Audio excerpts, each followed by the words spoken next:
So now that I have a bit of experience with this hitch and what I'll call heavy use, there's a few things that I noticed that one, I think probably can't be helped too much, and then another that probably should have been just straight up designed a little bit better. So I'm gonna get into it. The first thing is having to do with these pins that you see down here. So where the hitch actually hooks up to the chassis of the tractor. Basically, the end of this bar is just kind of a hook, and it hooks around the bottom side of that pin. Now the problem with that is it's able to, of course, move along that slot. Now ideally it shouldn't, and under probably very light use. So the different, Brinly attachments that you can use with this hitch, if they're not weighted any extra, you probably won't have an issue, but the minute you put any weight on, there begins to be issues arising. Now it is convenient because taking this hitch on and off is pretty easy. You just undo this bolt here, and then take off the lift arm on the other side here. And well, this back half, this part stays on the tractor, but this back half, you take that off, and then you can get this hitch right off. It's pretty simple. So those pins there on the sides are an advantage and a disadvantage. Now the disadvantage with that comes with these two bolts here and these two bolts here. So I was noticing that with weight, these are lock nuts, but they're not nylon, and I would assume probably even a nylon nut would do the same thing, but they slightly loosened. Now whether that was me not tightening them quite enough initially, or whether it actually just came loose during use of this hitch, but basically those coming loose, this whole piece down here where it mounts to the actual frame is able to move a little bit. When that moves, the way that this lift arm over here pulls up on everything when it's trying to lift, it actually flexes everything and it pulls hard on this side, but basically it knocks this section of the hitch out of alignment.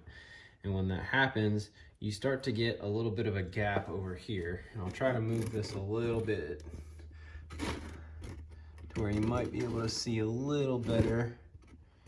It's probably going to be hard, but basically on this lower side of the pin, there'll be a gap starting to form. Now I had a pretty big gap in there actually, before I really looked into why this was happening.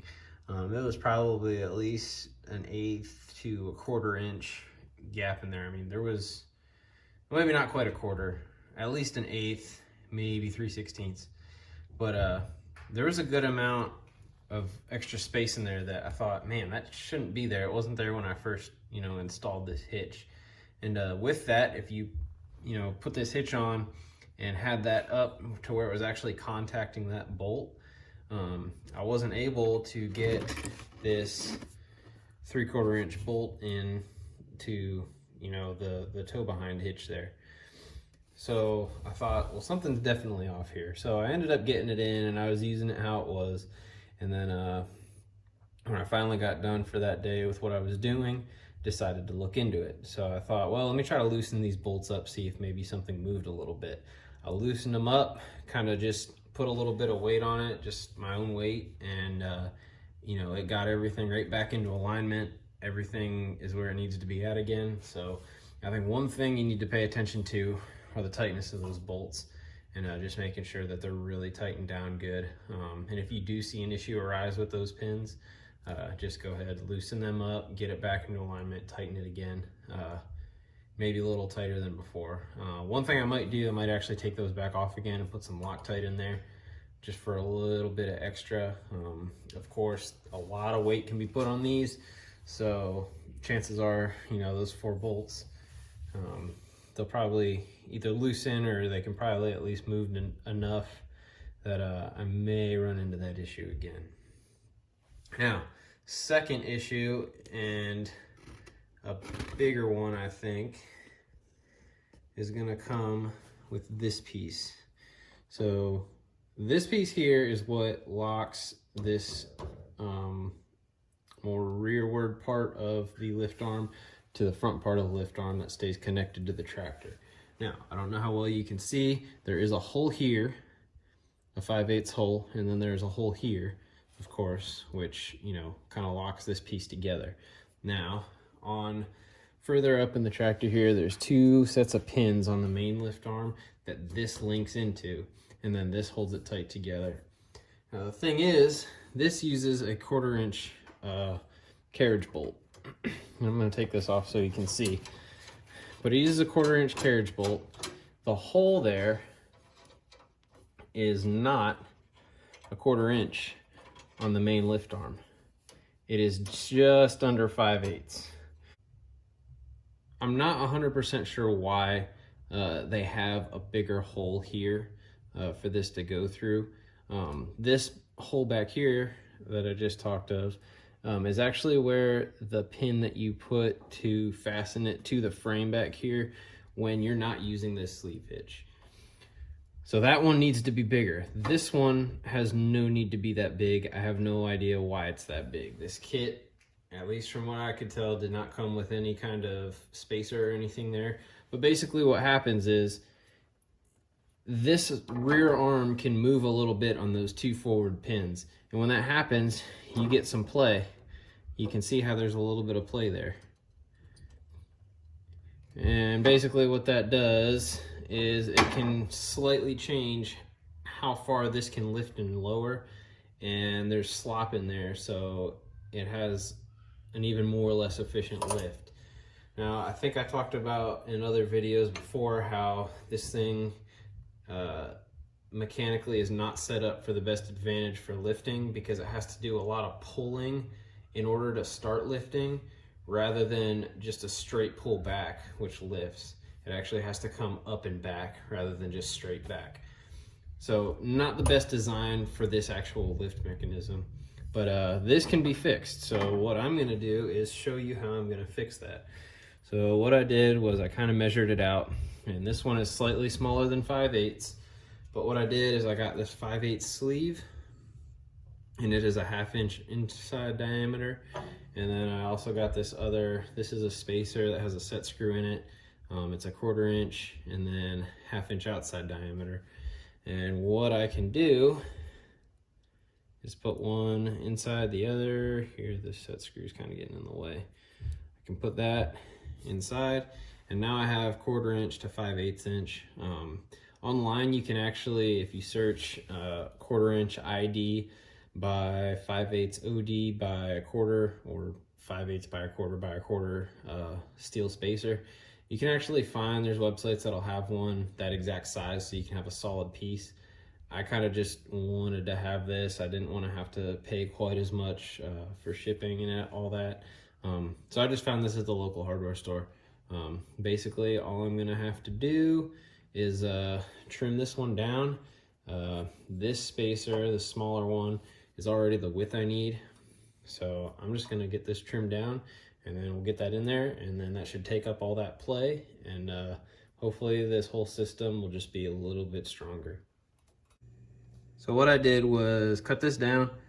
It's slightly smaller than a 1/4. One side might be, it's a little uneven. I just used the Dremel, but it worked. All I needed there literally is for space. I'm not super concerned with the width being exact. That inner spacer is exact, so that should work out.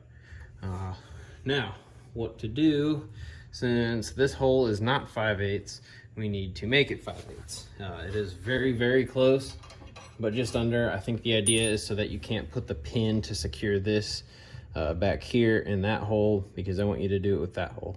So I'm gonna remove my magnetic hitch pin. I just keep that there, it's handy. I won't lose it. I have a habit of losing things. So then for the drill, I have a 5/8 bit. We're just gonna put that in there and drill that hole up a little bit bigger. Shouldn't take much.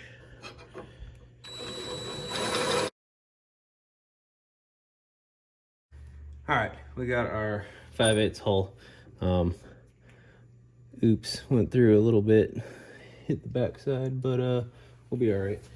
So now that fits in there actually about perfect. So cool, that's what we want. So we'll put that in there. Now this spacer, I removed the set screw that's in it. I didn't want that getting in the way, possibly with vibration, locking anything together. I want to be able to get this out, of course. So I took that out. So we'll set that in there. Now, the original washer bolt, and I just dropped my cap way up there, but I actually bought some others just like it. Look like this. You're looking at a carriage bolt, it's a 1/4 inch, a knob like this, it's just a fancy wing nut basically. A washer that is too big for the bolt, and then a lock washer. So what I did is tried to upgrade this a little bit. So I went to the hardware store, same place that I got the spacers at, and I got the same style bolt. This one is stainless. I was looking for a grade 8, but they didn't have any grade 8 carriage bolts. Whether or not they even make grade 8 carriage bolts, I don't know. I'd have to check maybe a big box store, but I think this will do for now. And then I got a fender washer. So the idea is to help hold all of that together. It's going to cover all of that, ensure that those spacers don't move out at all. A little bit smaller fender washer, just so that the lock nut or the lock washer has something to wear against. And then of course I got just some extra lock washers, and then with that the new caps. And I bought a couple sets, that way if for whatever reason any of this were to break, I could replace it. So I'm gonna put in one of these new stainless bolts. Fits in there nice. Then I'm gonna put on the big fender washer.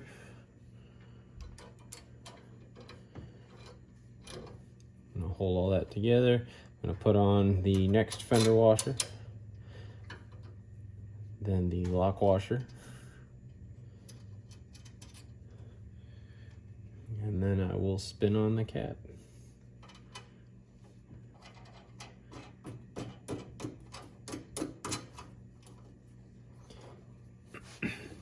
And then with that, which you don't necessarily need to do all of this new washers and whatnot, you can get by with simply the spacers.